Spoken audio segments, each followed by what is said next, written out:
Maisa sang singa dari Dekan, Raja Vikramaditya yang kedua, Babai, sang putra mahkota dari Vatapi. Langit Dekan memerah di ufuk timur, disapu cahaya fajar yang mengalir di atas bukit-bukit berbatu. Di dalam istana Vatapi, pusat dinasti Chalukya, suara kelahiran menggema. Bayi lelaki itu lahir dengan tangisan lantang, seolah ingin memberitahu dunia bahwa kelak ia akan menorehkan namanya dalam sejarah. Bayi itu diberi nama Vikramaditya, nama yang mengandung arti kejayaan yang tak tergoyahkan. Ayahandanya, Raja Vijayaditya, adalah penguasa yang membawa kestabilan setelah masa-masa genting kerajaan. Dari ibundanya, Vikramaditya belajar kelembutan hati, sedangkan dari ayahandanya ia menyerap arti keberanian. Sejak masa kanak-kanak, ia tidak dipelihara hanya dalam kelonggaran istana, tetapi juga dibentuk untuk menjadi seorang raja. Para Brahmana mengajarinya Veda, mengenalkan mantra-mantra kuno yang melatih ingatan dan disiplin. Ksatria istana melatihnya dalam memanah, mengendalikan gajah, serta seni pedang.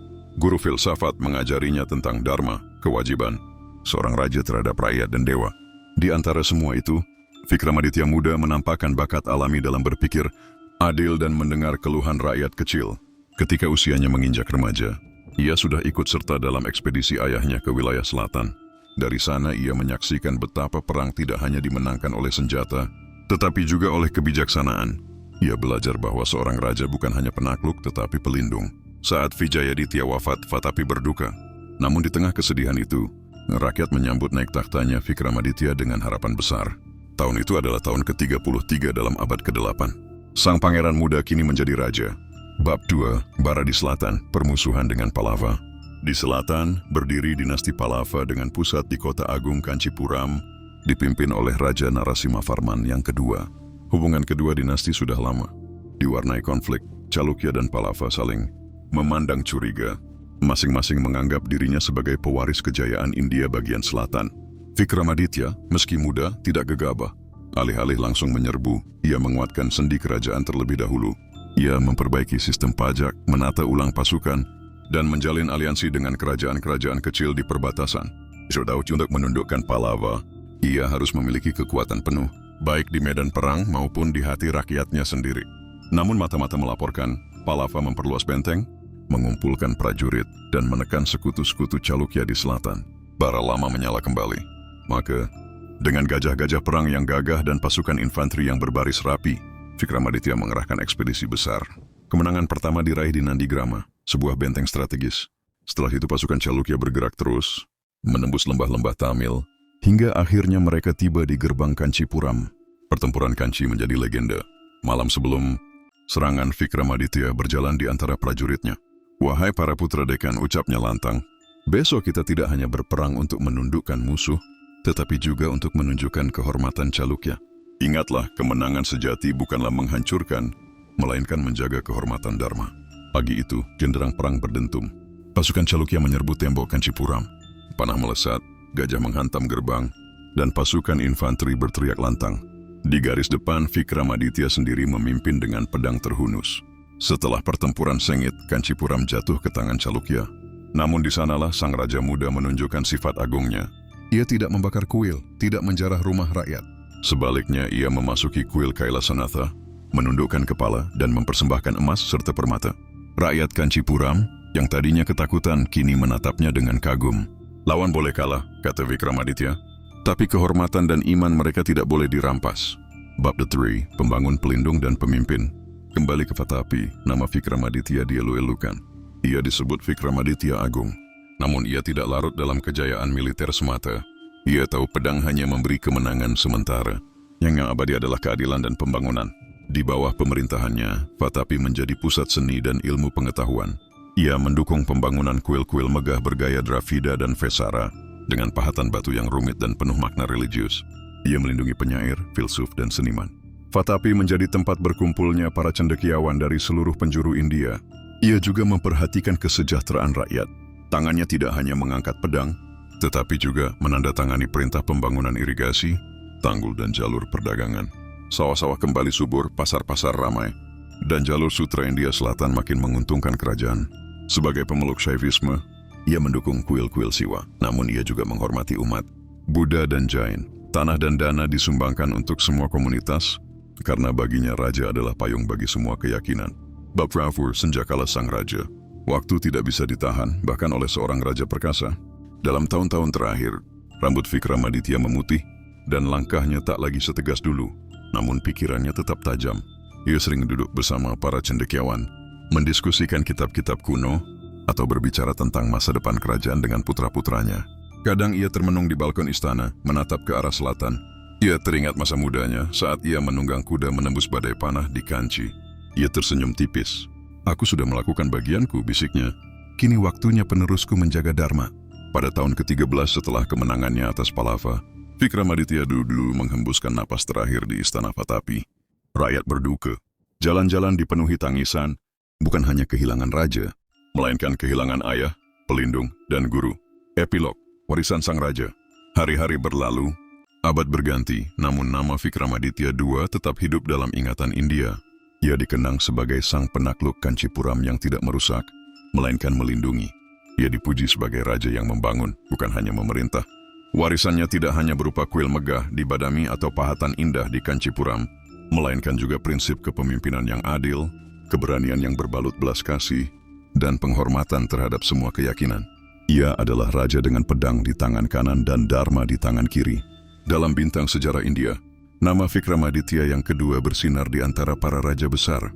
Ia bukan hanya raja bagi zamannya, tetapi panutan untuk segala masa. Vikramaditya yang kedua, sang raja yang mengalahkan Kancipuram, namun menundukkan dunia dengan hati. Warisan sang singa dari Dekan, Raja Vikramaditya II. Ketika Raja Vikramaditya yang kedua menutup mata untuk terakhir kalinya di istana Vatapi, dunia seakan terdiam sejenak.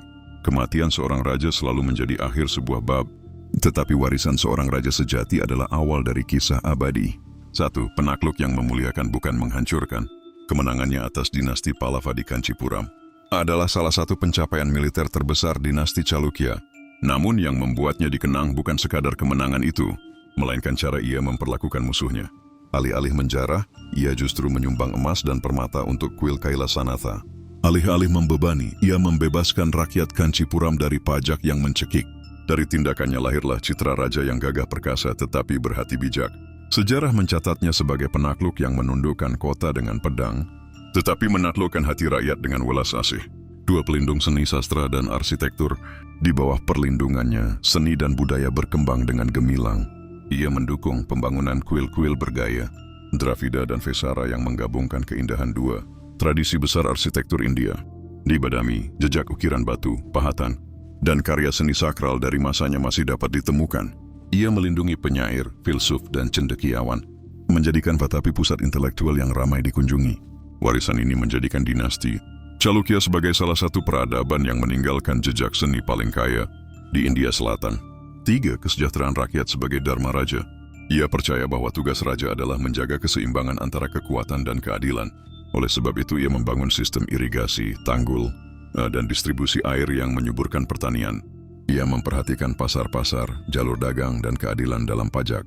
Rakyat menyebutnya bukan hanya raja, melainkan Ayodhya Palak, pelindung negeri. Patsur toleransi dan perlindungan semua keyakinan.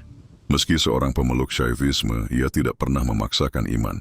Ia menyumbangkan tanah untuk kuil-kuil Siwa, Vihara Buddha, maupun Mandir Jain. Di bawah pemerintahannya, agama-agama hidup berdampingan dalam harmoni. Warisan ini membuatnya dikenal sebagai Raja Dharma, yang melihat keberagaman bukan sebagai ancaman, melainkan kekayaan. 5. Jejak bagi generasi penerus. Ia meninggalkan takhta kepada keturunannya dengan pondasi yang kokoh. Meskipun setelahnya dinasti Chalukya menghadapi tantangan besar, namun nama Vikramaditya tetap menjadi simbol kejayaan dan kebijaksanaan.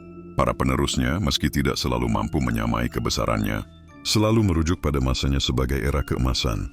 6. Legenda abadi di India Selatan. Bagi rakyat, ia dikenang bukan hanya sebagai raja, melainkan sebagai legenda.